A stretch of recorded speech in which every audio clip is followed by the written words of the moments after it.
So, hi Wow Life, another video, another share guys, another POV. So, ngayon guys, magbibigay tayo ng point of view sa isa sa mga shared post ni Langga na maaring gawain mo din ito. Pero, hindi ito maganda kasi ay sasakit ang bangs mo. Pero syempre, bago ang lahat, don't forget to support and subscribe Kuya Val Santos Matubang, Ate Edna Vlog, Kalinga Prabro of Malalag, Rachel Morales Vlog at sa lahat ng Team Kalingap. Syempre guys, maraming salamat sa support at pagmamahal nyo sa aming mga KRORD. So, kailan lang? Mga 2 days ago? 2 days ago na ba? May napabalitaan tayo or may nabalitaan tayong may tampuhan ang dalawa. Although, it's normal sa isang nagmamahalan o sa isang relasyon na may mga tampuhan talaga, 'di ba? May mga away. Kasi hindi maiwasan na magkaroon kayo ng discussions and then hindi kayo magkatugma, hindi kayo magkasundo. Pero it's normal dumaan tayo sa ganyan. Pero dito, isa ako sa mga nati-triggered or isa ako sa mga makaka-relate dito sa sinabi nilang Rachel o isa sa mga shared post niya, it's me and my hayaan mo na okay lang against everything that hurts me. Sa totoo lang guys, in general, for me, this is not healthy. And sa mga merong mga ganitong habit, sa mga mahilig magkim-kim dyan ng sama ng loob, kisyo, sasabihin mo, hayaan mo na, okay lang, maliit na bagay. Pero kapag maiipon yan, isang araw is bigla ka na lang puputok, bigla na lang sasabog yan. Diba? Siguro, isa silang Rachel na merong ganitong, hayaan mo na, it's okay, against everything that hurts her. Like, may mga, siguro, may mga bagay na naisasabi niya na, hayaan mo na, okay lang, maliit na bagay yon, okay lang, mahal ko naman yung tao na yon, okay lang, mga mahal ko naman yan sa buhay, okay lang kasi pamilya ko naman yan. Kasi this is, hindi lang to in relationship, maaring sa pamilya, sa pagkakaibigan, sa samahan, o sa community, di ba? Because you try to keep para, tahimik lang ang buhay. Pero parang ikaw lang mismo yung kinakain ng galit, inis kasi kinikimkim mo yung mga sama ng loob mo. And then isang araw bigla ka na lang pumutok. Usually sa mga kababaihan, lalo na sa mga karelasyon nila na may mga tendency kasi na sa isang relasyon is sobra ka talagang nagmamahal. Diba?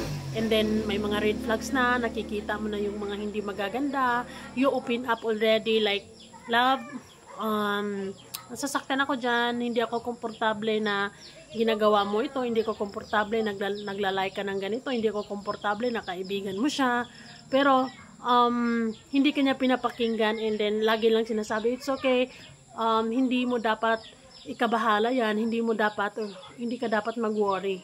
Pero, sa totoo lang, may nangyayari talagang hindi maganda. Pero ikaw, dahil naniniwala ka sa taong mahal mo, you always ended up, hayaan mo na, okay lang, nagtitiwala ako sa'yo, mahal kita, at alam kong mahal mo din ako, hindi mo gagawin yan. May mga ganong sitwasyon. Pero of course, those are examples only. Let's consider this sa situation ng maglangga or kay Langga Rachel.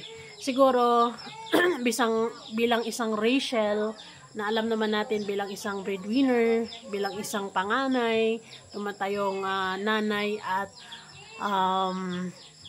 sa mga kapatid niya, ginagawa ang lahat ng makakaya para sa pamilya.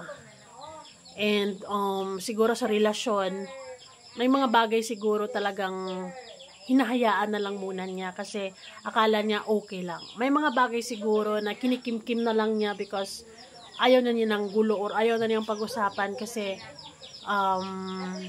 ayaw na niyang mag-away pa or magkaroon ng discussions or magkaroon ng sagutan or ayaw na niya ng confrontations, ayaw na niya ng, 'di ba? Usually kapag ang alibay natin is hayaan mo na, okay lang, kasi iniiwasan nating magkaroon ng away.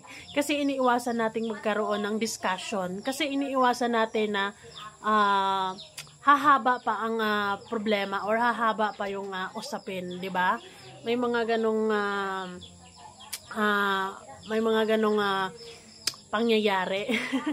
Nakaka-relate ako diyan, pero ako nung galing ako sa ospital, siguro pinakawalan ko na lahat ng sama ng loob ko. Ano ba? Alam na ng lahat na kasi parang hindi maganda hindi talaga maganda. So ang masasabi ko lang para sa maglangga, na sana kung ano man yung mga kinikim-kim nyo, na sana kung ano man yung mga hayaan mo na, okay lang, is maging open kayo sa isa't isa. Na sana yung mga maliliit na mga bagay pero masakit para sa'yo, hindi ka komportable, hindi maganda sa pakiramdam, sabihin mo na. 'Di ba? Para aware yung partner mo, aware kayo na pag ginagawa niya yan, pag ginagawa mo ito, is hindi maganda, masakit. Ganon. Pero syempre, dahil hindi naman tayo kasama like 24/7 sa kanilang dalawa, hindi natin talaga matansya or hindi talaga natin masabi na 100% yun. Pero sa shared post na ito ni Langga, this is really meron siyang ibig sabihin na yes, minsan kasi pag nag-live siya is namumblema siya. Marami kasi itong kumbaga maraming sanga. Pwedeng sa pamilya, pwedeng sa pagkakaibigan, pwedeng sa mga kaklase, pwedeng sa, ba? Pwede sa karelasyon. Ano pa ba? Ano pa ba usually ang mga meron kayong mga hayaan mo na okay lang para hindi na kayo mag-aaway.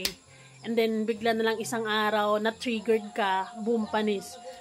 Explode, pumutok lahat yung mga issues mo, and then sabog, 'di ba? So hopefully in general sa mga taong mahilig magkimkim, sa mga taong mahilig hayaan mo na okay lang, hindi talaga yan healthy kasi later on kayo pa din yung magsasuffer, kayo pa din yung masasaktan. Of course, 'di ba, sa bawat hayaan mo na okay lang, your heart is suffering, 'di ba? Sa bawat hayaan mo na okay lang, ay yun, binibilang ng puso mo yun.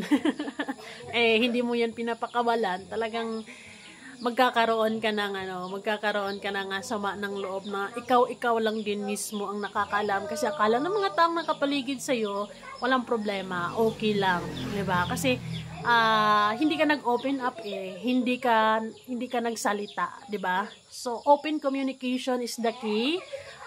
Maging maging mas open kayo sa isa't isa, pag-usapan niyo ng mahinahon kung ano mang mga problema niyo. Hopefully itong nangyari sa dalawa ngayon is pagsubok lamang, malalagpasan nila 'yan. 'Di ba? Kakayanin nila 'yan.